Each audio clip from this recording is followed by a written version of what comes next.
नाजरीन अस्सलाम वालेकुम। इनसाइड न्यूज के नए प्रोग्राम के साथ मैं हूं इब्राहिम राजा और आज हम आपको बताएंगे कि मोटरवे केस में 3 मरकजी मुल्जिमान के अलावा 2 और इंतहाई खतरनाक किरदार कासिम और नासिर कौन हैं, वारदात से 45 मिनट पहले क्या हुआ था और गिरफ्तार मुल्जिम शफकत ने मुतासरा खातून के बच्चों के बारे में क्या दिल दहला देने वाले इंकशाफात किए हैं। अगर आप इस खबर की तफसील जानना चाहते हैं और आने वाले दिनों में भी अहम मामलात से आगाह रहना चाहते हैं तो हमारे चैनल को सब्सक्राइब कीजिए। और अब बात करते हैं आज के मौजू पर, यानी मोटरवे केस में 3 मरकजी मुल्जिमान के अलावा 2 मजीद खतरनाक किरदार कौन हैं और गिरफ्तार मुल्जिम शफकत ने मुतासरा खातून के बच्चों के बारे में क्या इंकशाफात किए हैं। आपको इस मामले से जुड़ी इंतहाई खौफनाक और अहम तफसीलात बताते हैं ताकि आपको ये पूरा मामला आसानी से समझ आ सके। तो सबसे पहले आपको बताते हैं कि गिरफ्तारी देने वाले मुजरिम शफकत ने क्या होलनाक इंकशाफात किए हैं। इस शख्स ने बताया है कि करोल के इलाके में जहां ये वारदात की गई उसके करीब एक 40 से 50 फुट गहरी खाई है और उसके अतराफ खुदरो पौधे और जंगल है। शफकत नामी इस मुजरिम का कहना है कि वो और उसका साथी मुजरिम आबिद अली इस खाई में हर तीसरी चौथी रात छुपकर बैठ जाते थे और उससे पहले दिन को ये दोनों मुजरिम दरख्तों की शाखें और तने काट कर अपने पास रख लेते थे। उसके बाद ये मुजरिम आधी रात को इन शाखों और तनों को सड़क की लेफ्ट लेन पर रख देते थे। अब इस दौरान कुछ गाड़ियां दरख्तों के इन तनों और शाखों के आगे पीछे से गुजर जाती थीं, लेकिन कुछ गाड़ियां जब इन तनों और शाखों के करीब पहुंचती थीं तो ड्राइवर्स को गाड़ी रोकना पड़ती थी और कुछ लोग तो ऐसे भी होते थे जो गाड़ी से निकलकर इन शाखों और तनों को सड़क से हटाने की कोशिश करते थे। अब इस दौरान ये दोनों मुजरिम देखते कि अगर वो शख्स अकेला है या अगर गाड़ी चलाने वाली कोई खातून है तो फिर ये उसे लूट लेते थे और उसके बाद वापस खाई में भाग जाते थे और जंगल के दूसरे सिरे से निकलकर कुछ दिनों के लिए रोपोश हो जाते थे। उसके बाद ये मुजरिम पुलिस का रिस्पांस देखते थे और फिर हफ्ते 10 दिन बाद किसी और मकाम पर इसी तरीके से वारदात कर देते थे।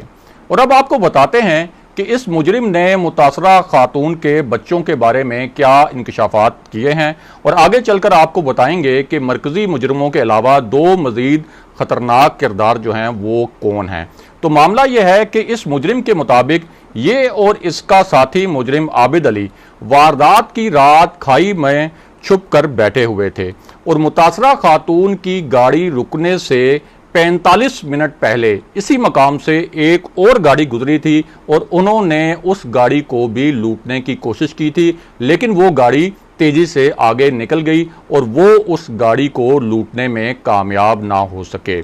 उस गाड़ी के गुजरने के बाद जब मुतासरा खातून की गाड़ी करोल के मकाम पर रुकी तो ये दोनों अलर्ट हो गए और मुतासरा खातून की गाड़ी के दोनों इंडिकेटर्स ऑन थे, यानी इमरजेंसी लाइट्स ऑन थीं। इससे उन्होंने अंदाज़ा लगाया कि गाड़ी में ज़रूर कोई मसला है। उसके बाद ये दोनों मुजरिम खाई से निकलकर गाड़ी के करीब पहुंच गए और उन्होंने अंदाज़ा लगाने की कोशिश की कि गाड़ी के अंदर कौन कौन मौजूद है। जब उन्होंने देखा कि गाड़ी में एक खातून और उनके 3 बच्चे हैं तो उस वक्त उन्होंने खातून को असलहा दिखाकर डराया और उसे कहा कि वो गाड़ी का दरवाज़ा खोले और जब खातून ने गाड़ी का दरवाज़ा नहीं खोला तो मुजरिम आबिद अली ने पत्थर मारकर गाड़ी का शीशा तोड़ दिया। उसके बाद मुजरिमों ने खातून को खाई में ले जाने की कोशिश की तो खातून ने बहुत ज़्यादा मज़ाहमत की, उसे असलहा दिखाकर धमकाया गया और धक्के भी दिए गए, लेकिन मुजरिम उसके बावजूद इस खातून को खाई की जानिब ले जाने में नाकाम रहे। उसके बाद मुजरिमों ने खातून के जो बच्चे थे जिनकी उम्रें 4 साल, 6 साल और 7 साल थीं, उन्हें भी मारना पीटना शुरू कर दिया और उसके बाद ये मुजरिम उस खातून के बच्चों को घसीटते हुए खाई की जानिब ले जाने लगे। अब इन नन्हे बच्चों के जो जूते हैं वो भी जाए वारदात से मिले हैं। जब ये मुजरिम बच्चों को खाई की जानिब लेकर जाने लगे तो मुतासरा खातून जो हैं वो अपने बच्चों को बचाने के लिए खाई की जानिब जाने पर मजबूर हो गईं और वहाँ भी उन्होंने बहुत ज़्यादा मज़ाहमत की और इस दौरान जो मुजरमान हैं उन्होंने इस मुतासरा खातून पर डंडे और थप्पड़ भी बरसाए। अब उसके बाद जब पुलिस आई तो क्या हुआ, इस मुजरिम के बयान के मुताबिक जब उन्होंने मोटरवे पर डॉल्फिन फोर्स की गाड़ियों की लाइट्स देखी तो वो जंगल के दूसरे सिरे से फरार हो गए। लेकिन यहां से मामले में एक नया मोड़ आ गया और वो मोड़ ये था कि इन दोनों मुजरिमों में से शफकत नामी जो मुजरिम है वो वारदात के बाद अपने इलाके देबालपुर चला गया, जबकि दूसरा जो मुजरिम है आबिद अली वो अपने इलाके कला सत्तार शाह में अपने बाप के घर चला गया।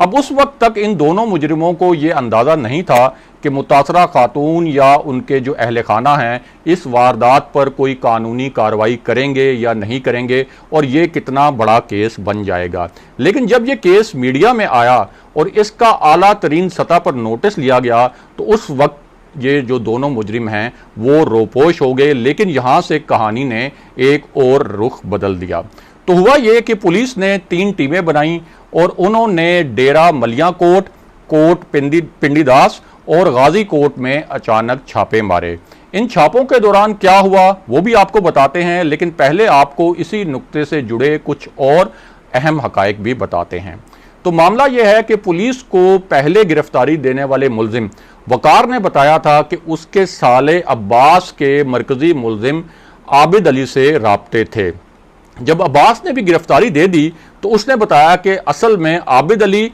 और शफकत मिलकर वारदातें करते रहे हैं और उसने शफकत के जो मुमकिना ठिकाने हैं उसके बारे में भी पुलिस को बताया। अब जब मरकजी मुजरिम आबिद अली के घर वालों का रिकॉर्ड चेक किया गया तो उसमें भी अहम इंकशाफात हुए और उस रिकॉर्ड में पता चला कि आबिद अली का जो पूरा घराना है उस पूरे घराने का एक मुजरिमाना रिकॉर्ड है और उसके भाई कासिम, आसिफ और नासिर भी डकैतियां करते थे और उनका वालिद भी इन जराइम में शामिल होता था। और आबिद अली का एक भाई गैंगस्टर है जो पिछले 5 साल से गायब है और पुलिस उसे भी अब तलाश कर रही है और वो भी चोरियों और डकैतियों की 17 वारदातों में मुलविस है। वो पहले गिरफ्तार भी हुआ था लेकिन हमारे कमज़ोर अदालती निज़ाम की वजह से वो बरी हो जाता था। इसके अलावा गिरफ्तार होने वाले मुजरिम शफकत ने यह भी बताया कि उसने और आबिद अली ने शेखुपुरा में सिर्फ 1 माह पहले एक डकैती की थी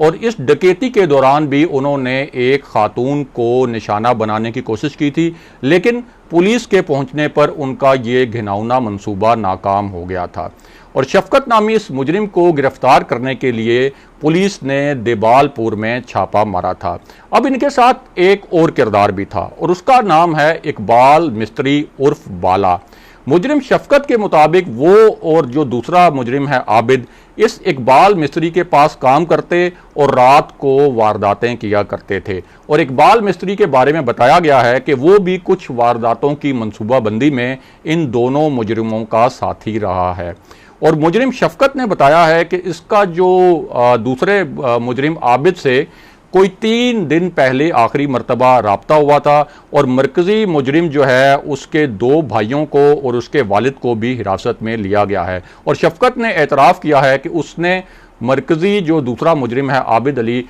उसके साथ मिलकर 11 वारदातें की थीं। अब यहाँ अहम बात यह भी है कि वकार के साले अब्बास की जो फ़ोन की लोकेशन थी वो वारदात के मकाम पर कैसे और क्यों आई थी, इसलिए उससे भी तफ्तीश की जा रही है कि क्या वो भी शफकत और आबिद के साथ वारदातों की मंसूबाबंदी में शामिल रहा है। दूसरी जानिब ये जो मुजरिम गिरफ्तार हुआ है शफकत, इसका डीएनए टेस्ट भी किया गया है और इसका डीएनए टेस्ट का जो नमूना है वो जाए वारदात से मिलने वाले नमूनों से मुकम्मल तौर पर मैच कर गया है। और इसने ये एतराफ़ भी कर लिया है कि उस मुतासरा खातून से डकैती के बाद इन्होंने उसको दरिंदगी का निशाना भी बनाया था। और शफकत के बारे में बताया गया है कि वो अपने चक 1927R से बहुत अरसे से गायब भी था और उसने गिरफ्तारी के बाद बताया कि वो और उसका जो साथी मुजरिम है आबिद अली वो वारदातों के बाद कच्चे के इलाके में भी रोपोश हो जाते थे। पुलिस ने शफकत के वालिद को भी तफ्तीश के लिए हिरासत में ले लिया है, क्योंकि पुलिस का ख्याल है कि उसके वालिद से भी इस पूरे केस के मुतल्लिक अहम शवाहिद मिल सकते हैं। नाजरीन, आज के प्रोग्राम के लिए बस इतना ही। अगले प्रोग्राम तक के लिए खुदा हाफिज।